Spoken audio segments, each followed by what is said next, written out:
What's up, fellow IDPers? Welcome to the Fantasy and Frames 2023 IDP Target Profile Series, where we discuss IDPs that have the potential to bring you league-winning upside in 2023 and beyond.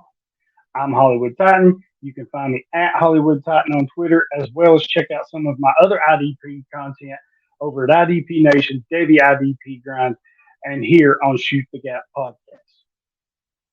Before we get started, make sure you jump over to YouTube, like this video, give us a sub so you can check out all of the IDP video content coming out from the people here at Fantasy and Frames. Also, remember to check out fantasyandframes.com for more player profiles as well as our Dynasty, Redraft, and weekly IDP rankings, which you're not going to want to miss. With all that being said, let's dive into our next IDP target for 2023, Azeez Al Shaair, linebacker for the Tennessee Titans, which is right in my wheelhouse because I'm a Titans fan.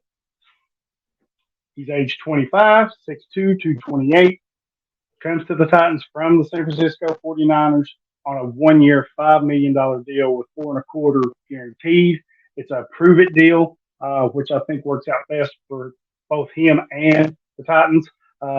He gets a chance to prove himself in a leading role as the LB1. And they get to see just how good he can be.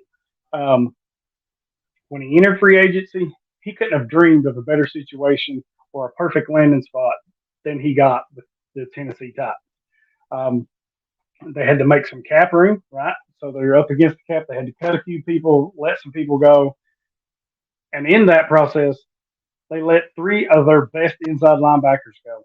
David Long, Dylan Cole, who was a variable favorite, and Zach Cunningham, who followed Vrabel over from Houston.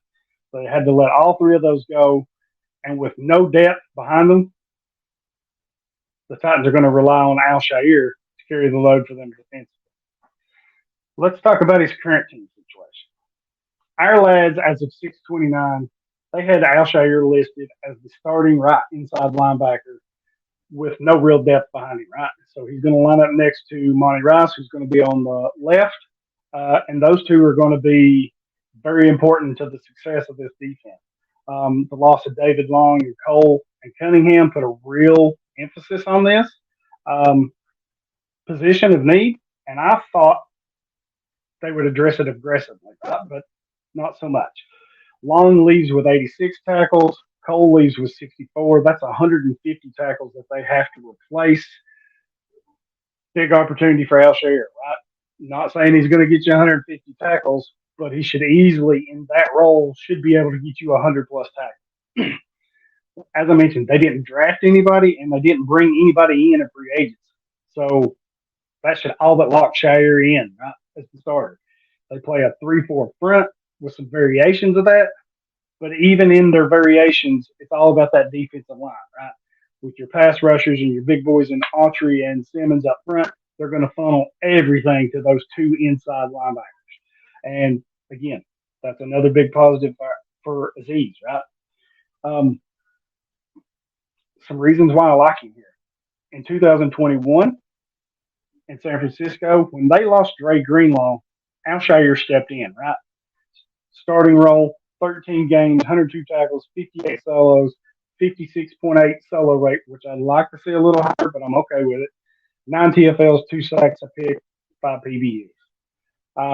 His 102 stops was 7.8 per game, and that was second to Fred Warner's 137 on the team. So you could see right away, moving from LB3 to LB2, the production went up. He excelled in that role. He played 730 snaps that year, which is by far his top number.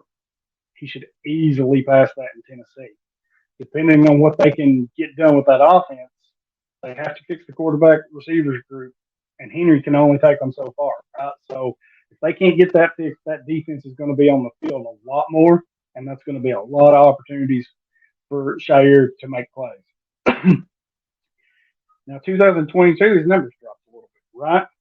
But that was to be expected. You're getting Greenlaw back, and you still have Warner, so he's going back to his LB3 role, right?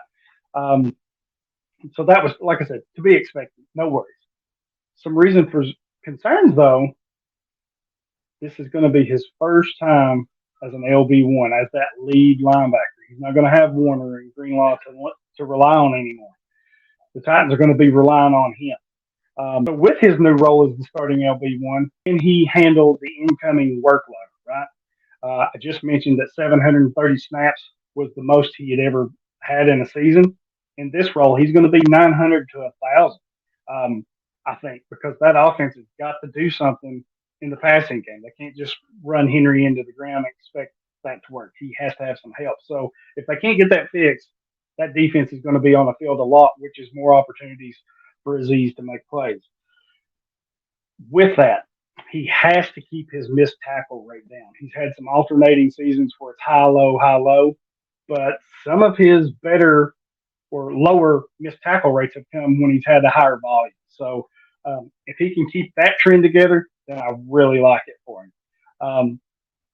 If you look at fantasypros.com, their scoring from last year, Al Shaair was ranked as the 118th linebacker with 4.6 fantasy points per game.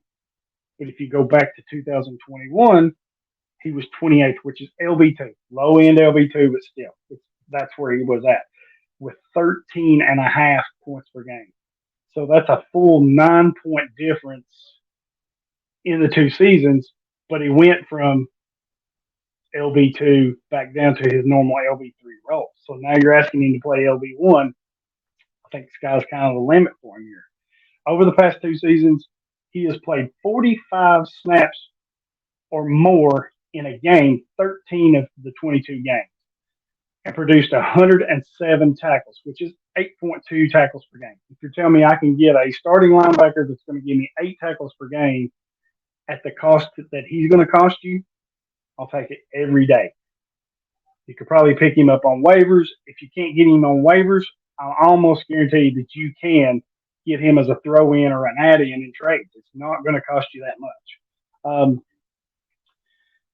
In the games where he didn't play 45 snaps or more, his tackle rate went way down, 4.33 per game. That's a significant drop-off, right? But again, in Tennessee, with that role, no depth, getting those snap counts, those reps should be easy for him. And if you look back last year, he was just rostered in 7.4% of IDP leagues. That makes him a huge breakout candidate for this year. Even with some of the publicity that he's been getting with this new role, I still almost think that number is way down this year too. So go check your waivers, pick him up, trades, make an offer, get him as a throw-in, and you'll be glad you did. Thanks for viewing my video profile on IDP target Azeez Al Shaair. You can follow my work with Fantasy and Friends and on Twitter at Hollywood Titan. Feel free to hit me up with any questions, as I'm always glad to help my fellow IDPers. Until next time,